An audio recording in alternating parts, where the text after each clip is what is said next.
안녕하세요. 그녀의 북살롱 미셸입니다. 네, 오늘은 한국 단편 소설 소개해 드릴 거예요. 김유정 작가의 봄봄입니다. 계절에 좀 맞지 않는 그런 선택이죠. 들어보시면 꼭 그렇지만도 않다 싶으실 거예요.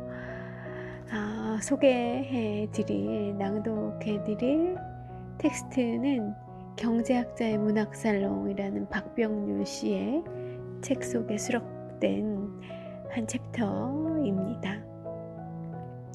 먼저 봄봄의 문장 좀 읽어 드릴게요.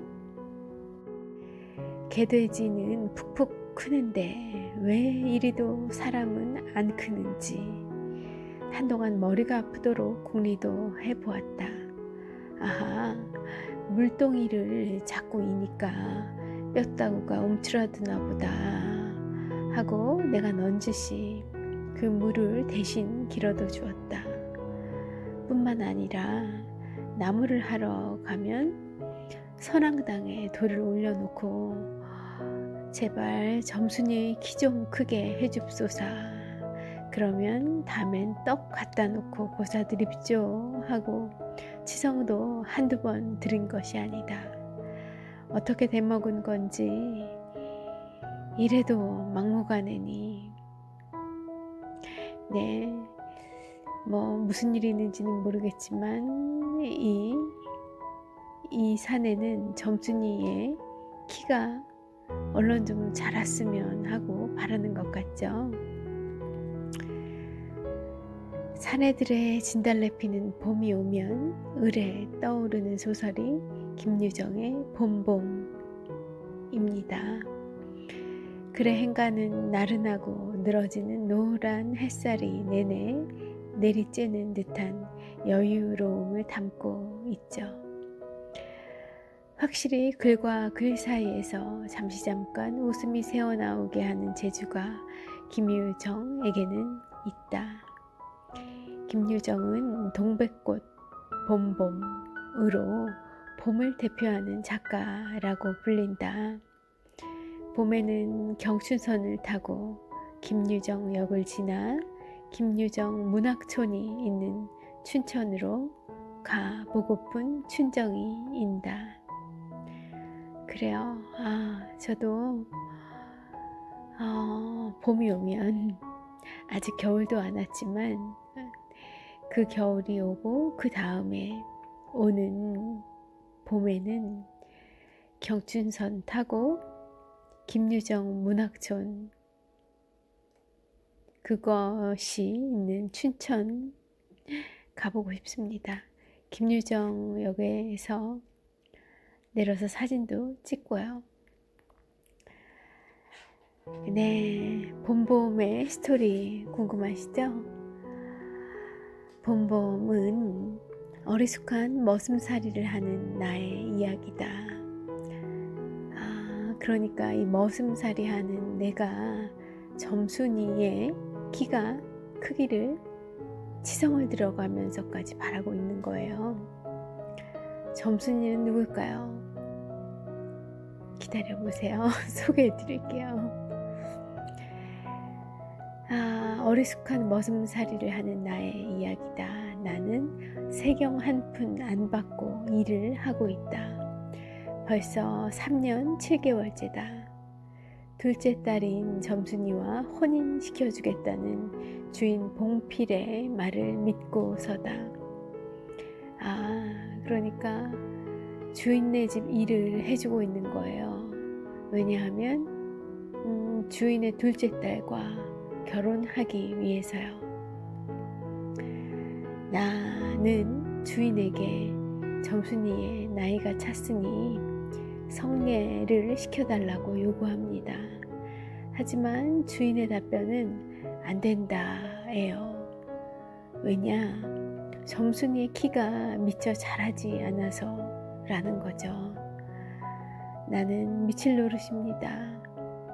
점순이가 아직 어리니까 더 자라야 한다는데 할 말이 없어져요. 속만 검게 타갑니다. 그런데 점순이는 화전밭을 갈고 있는 나에게 다가와 밤낮 일만 하다 말 테냐고 불만을 터뜨려요. 어머, 점순이는 나에게 마음이 있는가 봐요. 그죠?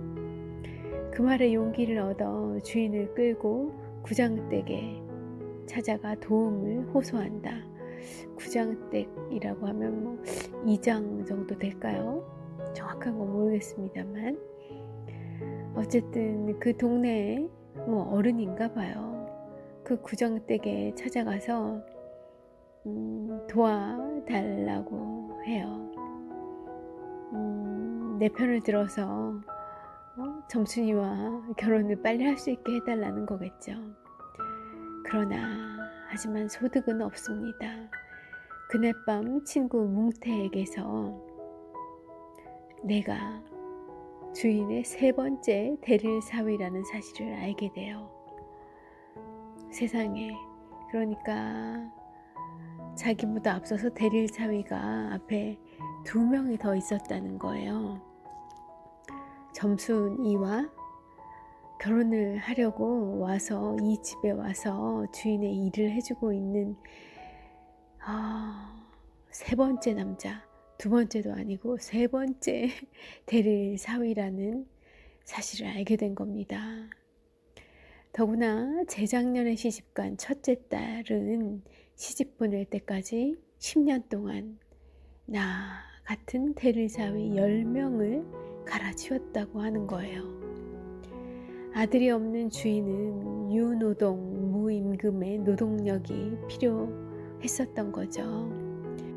점순이에게는 동생이 있어요. 막내 딸이죠. 근데 그 막내 딸은 이제 6살입니다. 그러니까 이 아이, 막내 아이로 이 집안에 또 다른 대릴사위를 데려오려면 막내가 10살은 더 먹어야겠죠. 그러니까 내가 4, 5년은 더 일해야 된다는 계산이 나오는 겁니다. 맙소사. 점순이가 오늘 아침상을 가지고 나오면서 나를 바보라고 했어요. 미래의 아내에게 바보 등신 취급을 당할 수는 없죠.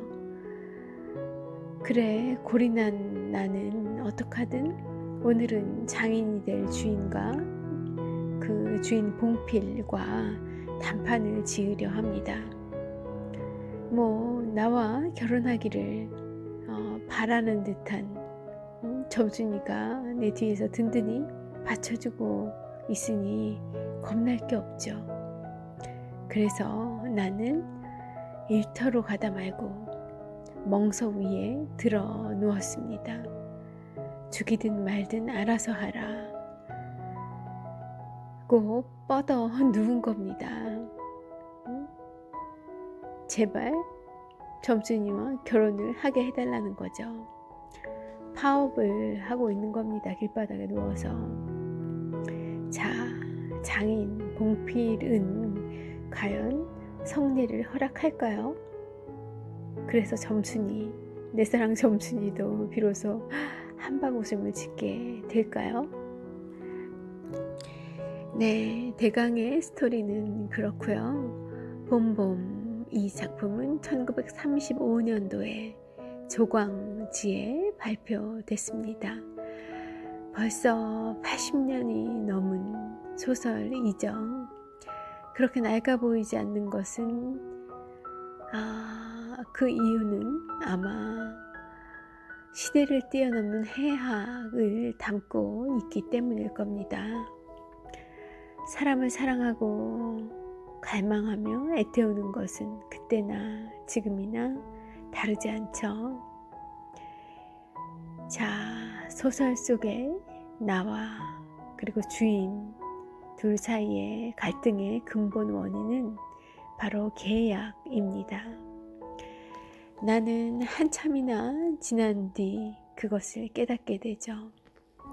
뭐를요? 계약이 잘못되었었다는 것을 한참이나 지난 후에 알게 된 겁니다. 그런 내용이 언급되는 소설 속의 문장을 좀 읽어드리죠. 이래서 나는 애초에 계약이 잘못된 걸 알았다. 이태면 이태, 3년이면 3년, 기한을 딱 적정하고 정해놓고 일을 해야 원할 것이다. 덮어놓고 딸이 잘하는 대로 성례를 시켜주마 했으니 누가 늘 지키고 섰는 것도 아니고 그 키가 언제 자라는지 알 수 있는가. 그리고 난 사람의 키가 무럭무럭 자라는 것만 알았지 붓배기 키에 모로만 벌어지는 몸도 있는 것을 누가 알았으랴. 안타까움과 동시에 폭소가 터지게 한 마지막 문장인 것 같습니다.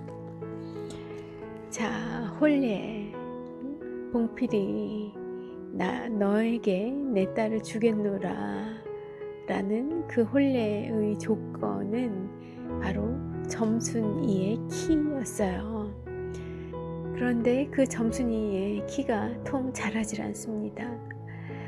내가 크질 말라고 했냐는 장인의 말에는 참 내가 할 말이 없어지죠.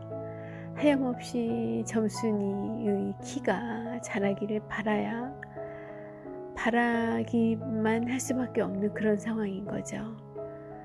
그래, 이제 다 때려치우고 싶은 마음이 듭니다. 그런데 그렇게 하려니 이번엔 법이 발목을 잡아요. 농사가 한층 바쁠 때 일을 안 한다면 토지 소유자에 대한 손해를 입혔다며 감옥살이를 할 수 있다는 거죠. 일을 해봤자 이득은 없는데 안 하면 어떻게 되나요? 벌을 받죠. 그러니 울며 겨자 먹기로 할 수밖에 없는 겁니다. 이득도 없는 그 일을 해내야 하는 그런 상황인 거죠. 요새로 치면 그 요새의 공정거래위원회가 본다면 주인과 머슴 간의 이런 계약관계는 불공정거래 행위의 소지가 있겠습니다. 불공정거래 행위란 글자 그대로 공정하지 못한 거래 행위를 한 것이죠.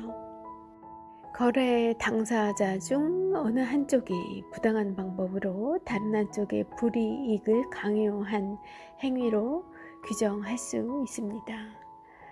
강요하는 행위죠. 약자를 보호하기 위해 1996년 공정거래법을 제정하면서 규정된 그런 법이 바로 공정거래법이죠.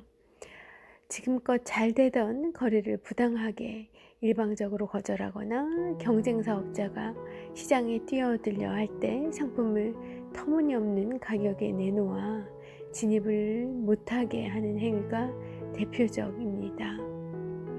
또 끼워 팔거나 물건을 사도록 강매하는 행위, 허위 가장 광고를 하거나 경쟁사를 비방하는 행위도 이 불공정 거래 행위에 포함이 됩니다. 내부에 부당하게 자금이나 인력을 지원해도 그 역시 불공정한 거래 행위에 포함이 되죠. 자, 소설 봄봄 속에서 주인 그러니까 봉필은 나에게 무임금 노동을 강요하고 있어요. 주인은 점순의 아버지로서 혼례 결정을 내릴 수 있는 막강한 힘을 가지고 있습니다. 나는 안이 꼽지만 하라는 대로 할 수밖에 없죠. 공정거래법상 지위의 우월함을 이용한 부당한 거래 행위인 거죠. 자, 그렇다면 공정거래위원회는 나의 그 3년 7개월분 노동의 가치를 매겨서 주인에게 과징금을 때릴 수 있습니다. 딸이 키가 커야 혼례를 성사시킨다는 조항은 불공정 약관이 될 수 있는 거죠. 공정거래위원회는 한쪽이 피해를 보는 터무니없는 약관에 대해서도 직권조사를 통해 시정명령을 내릴 수가 있으니까요. 키가 아니라 나이로 바꾼다면 좀 더 합리적이었을 텐데 말입니다. 주인공 나는 점순이가 옆구리를 찔러주자 그 답답한 마음을 끌어안고 있다가 이제는 행동을 하죠. 주인을 데리고, 그러니까 점순이 아버지를 데리고 구장님에게로 가요. 가서 묻죠. 나는 구장님에게 말한다. 구장님, 우리 장인님과 처음에 계약하기를 어쩌고 저쩌고 하면서 읍소를 해요. 한마디로 계약이 잘못됐으니 구장님께서 억울한 나를 좀 도와달라는 거죠. 나는 중소기업에 해당한다면 주인은 대기업, 구장님은 공정거래위원회 정도로 봐도 무방하지 싶습니다. 그런데 그 공정거래위원회의 역할을 담당하는 그 구장님이 실은 공평할 수가 없는 상황이에요. 이미 부정을 좀 탔죠. 어떡해요? 구장님은 장인에게 땅 2마지기를 얻어 붙이는 이해 관계를 가지고 있어요. 이미 장인에게 도움을 받고 있는 구장님이었던 겁니다.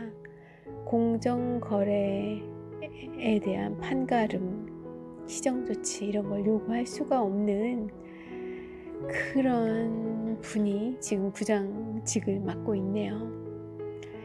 대기업으로부터 용돈을 받는 경쟁 당국이 소비자 분쟁에서 객관적인 판단을 내려주기 어려운 것처럼 말이죠. 구장님은 처음엔 내 편을 드는 듯 싶더니 결국엔 나를 달래요. 조정을 해주는 게 아니라 나를 회유합니다.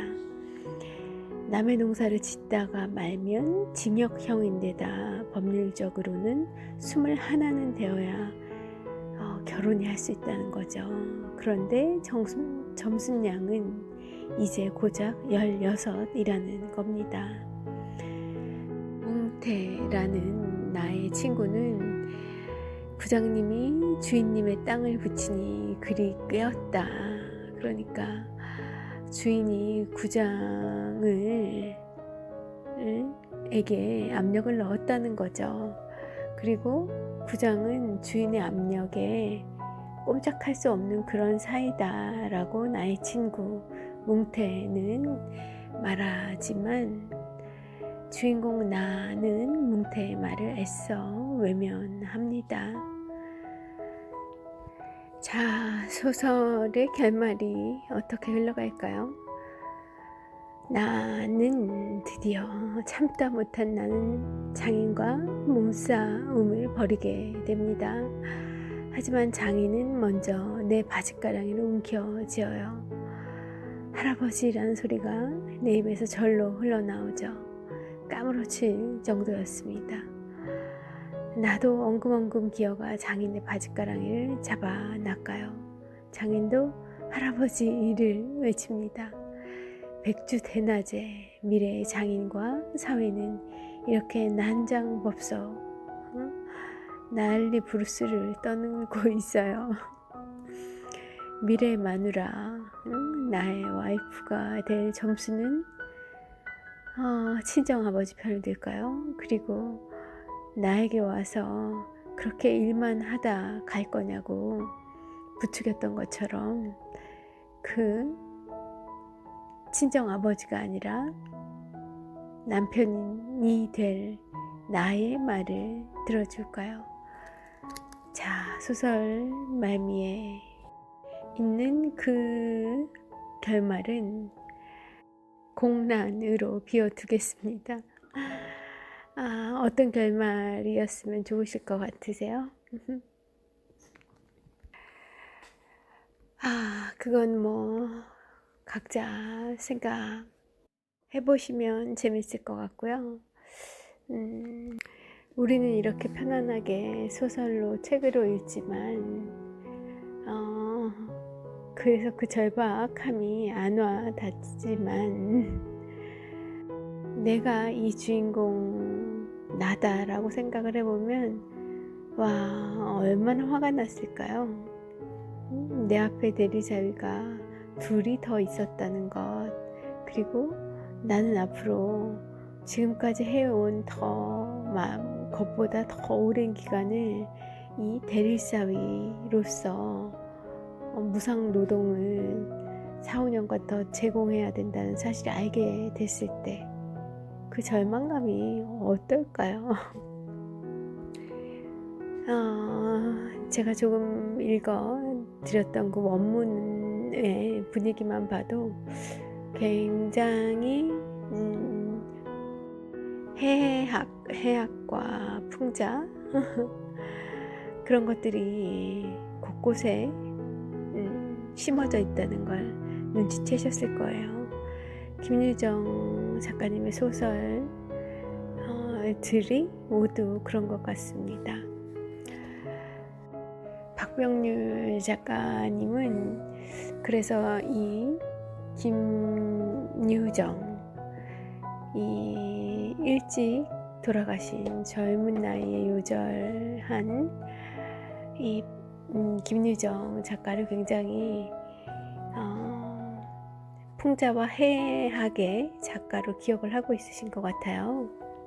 그런데 제가 읽어본 기억에 남는 조금 덜 유명할지 모르겠지만 동백꽃과 봄봄에 가려서 유명세가 좀 덜 알려진 김유정 작가의 작품들을 보면 저는 이 박병률 선생님처럼 김유정 작가의 작품들이 장조로 읽히는 게 아니라 단조로 읽혀져요.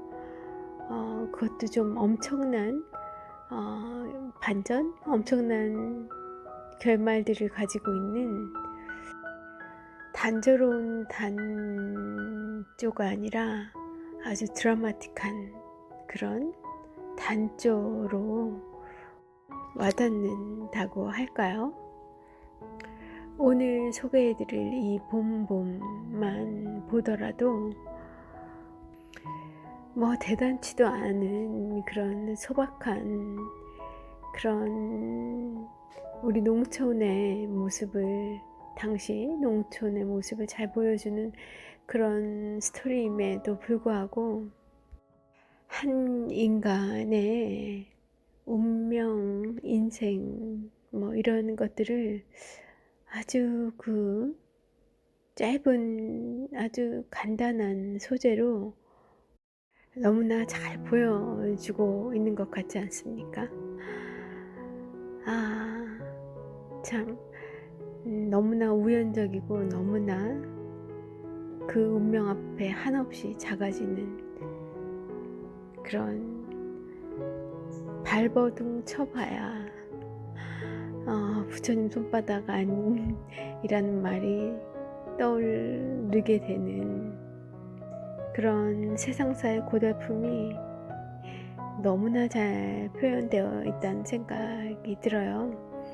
그래도 그나마 이 봄봄에서는 이 점순이와 나 사이에 통하고 있는 마음, 전기가 흐르고 있잖아요. 그래서 그나마 좀 이 작품이 좀 밝은 느낌이 조금 듭니다. 그렇지만 김유정 작가의 다른 글들을 보면, 다른 소설들을 보면 그렇지 않아요. 그냥 생으로 단조예요. 참 마음이 아픕니다. 마음이. 뭐 소설이긴 하지만 사실에 당시에 삶을 살아가는 모습들이 드러나고 있는지라 그때에 비하면 지금 얼마나 삶이 윤택해졌는가, 얼마나 인간의 선택권, 결정권이 많아졌는가 싶습니다. 김유정 작가에 대한 소개 글 읽어드리면서 오늘 작품 소개 마치도록 할게요. 자, 김유정 작가는 1935년에 단편소설 소낙비가 조선일보에, 노다지가 조선중앙일보의 신춘문예에 각각 당선되어 문단에 올랐다. 등단하던 해에 금따는 콩밭, 떡, 산골, 만무방, 봄 등을 발표했다.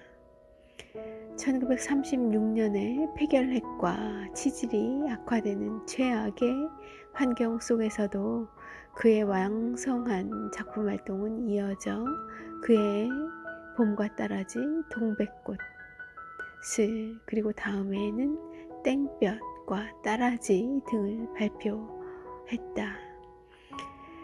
1937년 지병의 악화로 세상을 떠날 때까지의 불과 2년 남짓한 짧은 작가 생활 동안 30편 내외의 단편과 한 편의 미완성 장편, 그리고 한 편의 번역 소설을 남겼다.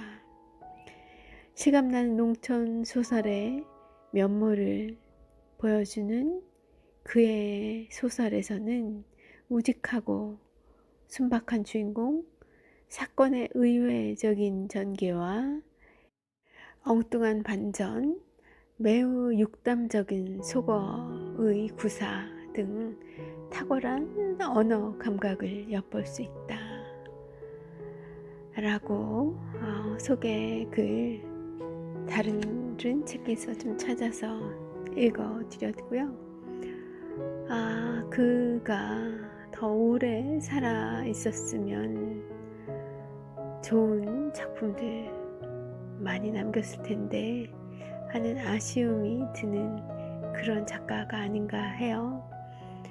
제가 읽었던 노다지나 산골 나그네 이런 작품들은 지금 읽어도 그리고 그 시대를 소설의 배경으로 하고 있음에도 불구하고 전혀 촌스럽거나 낯설지가 않게 느껴지는 그런 짧고 강렬한 그런 작품들이었습니다. 언제 시간 되실 때 가볍게 읽으실 수 있는 그런 분량의 단편 소설들이니까 언제 한번 읽어보시면 또 이 삶을 관조하는데 도움이 되실 것 같다는 생각하면서 오늘 인사드리죠. 함께 해주셔서 감사하고요. 좋은 주말 보내고 있으시길 바랄게요. 미셸이었습니다.